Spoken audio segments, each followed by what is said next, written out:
Listen, he's from the legendary group, the Odd Squad. You know what I mean? Producer. Yes, yes. Rob Quest, what's going on, man? Yes, what it do? Chilling, man. How you feeling, man? Excellent, man. For Pleasure. sure. For sure. What's going on? What's new, man? Oh, man, a little bit of everything, man. Just kind of getting back in the city, man. We've been on tour with Devin The Dude and the Odd Squad. We just did like 34 cities. Nice. East to West Coast. And just getting it settled back in, man. Yeah, Great to be here. That's what's up. And you did some work on the new Devin album, right? Yeah, actually, I had an opportunity to do the whole thing. Nice. So yeah. Yeah, no, I liked that album. I was telling Carlos when he was here that the new Devin was jamming. I couldn't find the credits on it to know who did it, but I was just like, damn, this new Devin is right. Man, that's what's up, man. Yeah. So let's go back, man. Tell me, take me back to just growing up. I was doing some research, so it's two things I found out. You know what I mean? I'll tell you this before I started doing research and everything. I knew about the Odd Squad. I knew a few records, right? But I didn't really know a whole lot. You know what I mean? And so I was diving today, man, and I found out that it's two things we have in common, man, and that's being from Harlem Clark. All right. And Bone Hard Harlem Clark. Sure, shout out to Big Mello. Yeah, for sure. You know what I'm saying? And the second thing is growing up in New Faith Church. You know what I'm saying? What? Yeah. Hold up. Dr. T.R. Williams. Yes, sir. Yeah. Sunshine Choir, man. Come on, man. Wait a minute. Yeah. Wait a minute. Hold on. Yeah, man. I came along later, but okay, you came. Okay. Yeah. Right. Yeah. That's right, man. Wow, you brought back some memories, man. Yeah. I grew up in some apartments called Aristocrat Apartments, man, on West Airport. Yeah. Right next to Brentwood. Yeah. Yeah, I used to play Little League football for the Brentwood Dolphins, man. Yeah. Come on, Harvey Elementary, Dick Dowling, Madison, all that through there. Yeah. That's live. Yeah. It's all right. Yeah, for sure. So how was it? How was like the hip hop scene and like the music and everything back then? Well, again, I ended up moving to Third Ward during high school, so hip hop and the music thing kind of started coming along after I lost my sight and moved to Third Ward. Like I say, at the beginning, kind of like ninth grade. So, and this is like what year? What year is this? I'm gonna say late '80s. Okay. Yeah, cause I started being a lot more homebound, because again I was going through a transition and having a lot of going back and forth to the eye doctor and and just pretty much transitioning from being outgoing and outside a lot to a kind of more sedentary because of the loss of sight. So I was getting adapted to that new world. So that's when I just kind of started doing more things that involve inside activities. So I started getting into the music thing. I ended up, so one day, Mom's, she was like, she worked at the university. She worked at TSU. And she was like, they got a talent show. It wasn't even a talent show. It was more like just a contest. And Curtis Blow was supposed to be the judge.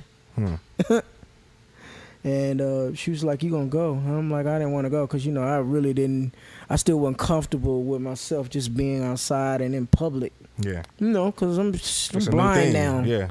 Yeah, so she literally forced me. I thank God, I look back on that, I'm glad she forced me.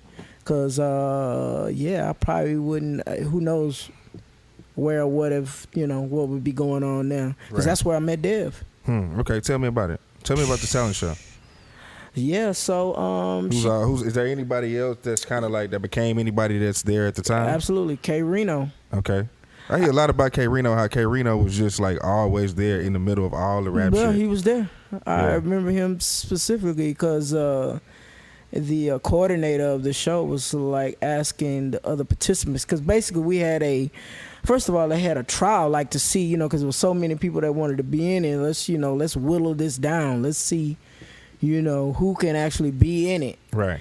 So this was pre-show. And so, they was basically asking, hey, y'all think it's fair we let him in? Because, we don't want him to win, where people feel sorry. Kind of like how they do on Apollo, like if somebody comes on and they're, I don't know, a handicapped, people be like, oh, with the sympathy and all that shit, yeah. Okay, yay. And And the dude was asking the other participants, y'all think it'd be fair? And, K Reno, I remember him specifically. He's like, oh, yeah, we don't give a damn. He can get cut up, like basically like shit. You get it too. It don't matter. You get it too. Hand crippled crazy.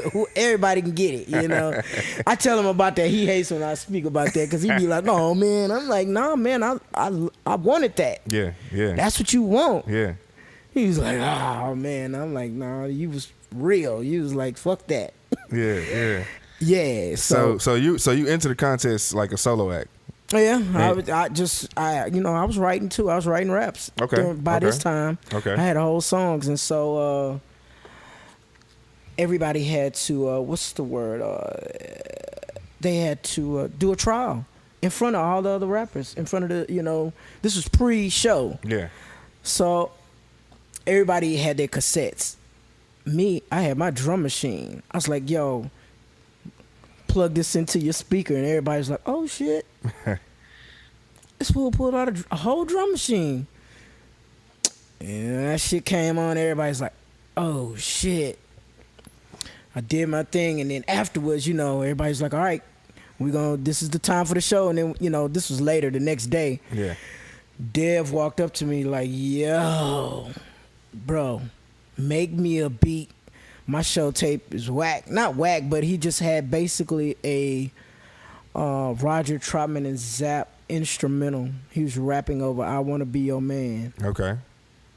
And he was like, man, I need you to make a beat to this. And I applaud Dev, because Dev has always been like that. Because, ask me how many people go and talk to the handicapped kid. Yeah. You know what I'm saying? Yeah. There are some, but very few that want to go be friends with the handicapped kid. What's your first impression of him when you meeting a young Devin? Like, how is he? I was cool because I was glad somebody just wanted to fuck with me. It was just like, damn, hey, a friend looking ass. Hey, somebody. Thank you for being a friend looking ass. Yeah, he was just like, yo, what's up? What's up with that thing? I was like, ain't no problem. I was like, you ain't saying nothing. Yeah. He's like, well, what's up? And I said, man, I live right around the corner. He was like, well, shit. And it was crazy. He was like, man, I got a joint we could smoke. Back then, I'm super green. I'm like, a joint? Like, what? Okay, yeah, whatever. And you at this time was what, like 18 or something like that? Yeah, it had to be at least. And Devin is y'all around the same age? He a little bit older. Okay. Him and Carlos, I think, around the same age. Right. Okay. And so my mom was like, well, shit, look, you got a friend. I was like, okay, yeah, man, he's like, and Dev told my mom, like, yo, he good with me. Like, yo, we good. Like that. So we walked to my house right around the corner from the school. And he was like, yeah, man, I'm gonna go get a 40. And I was like, and of course back then I still didn't know what that was. No shit. No, not just. And what year is this? If he'd have said beer, but I ain't know 40 ounce. Yeah, like 87. Yeah, man. 87. I'm talking about super green, bro. I don't know none of this. Yeah. So man, we came back to my house, my mom's house in the room. Of course, I didn't have a sampler back then. So what we had to do like the what do you call it? The cassette. Pause tape.